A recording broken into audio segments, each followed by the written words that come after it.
一个成年人，25、6岁不到30岁的人，早上起来莫名其妙的尿床了，这个情况怎么回事呢？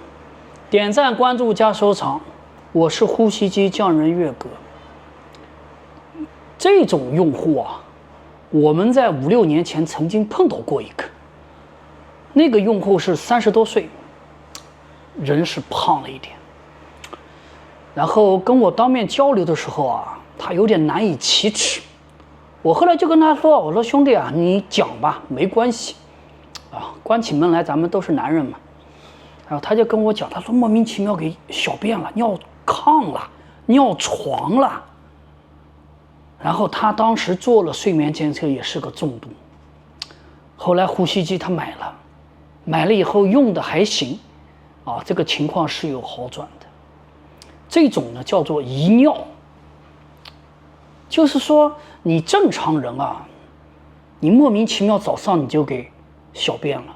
其实这个疾病啊，大家可以去网上自己去查一查，什么叫遗尿啊？我只想跟大家分享的是什么呢？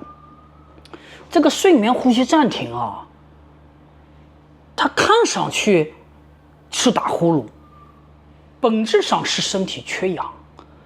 那我们这个人类啊，我们活在地球上，我们是靠氧气来维生的啊。其他星球的生命体不知道是怎么样，反正至少我们在地球上，我们人类是每时每刻都需要氧气的。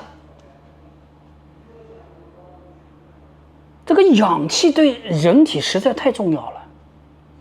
我在很早以前曾经看过一篇报道，他讲啊，人类这个大脑啊是最不耐氧的，就最不耐缺氧的。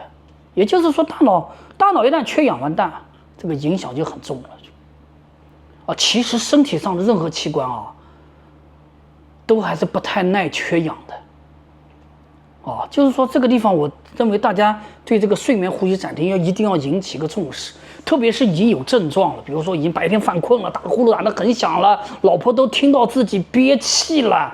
然后自己的精神也完蛋了，不好的，这要引起重视，然后呼吸机该用起来就用起来，这个可能是有点影响肾功能的，因为我们有一类症状叫做夜尿频繁，就是影响肾功能，导致夜尿来回跑几趟，啊，这个其实用起来呼吸机，然后再改善一下生活方式，该吃药吃药，啊，听医生的建议比较好一点。好，今天跟大家分享到这里。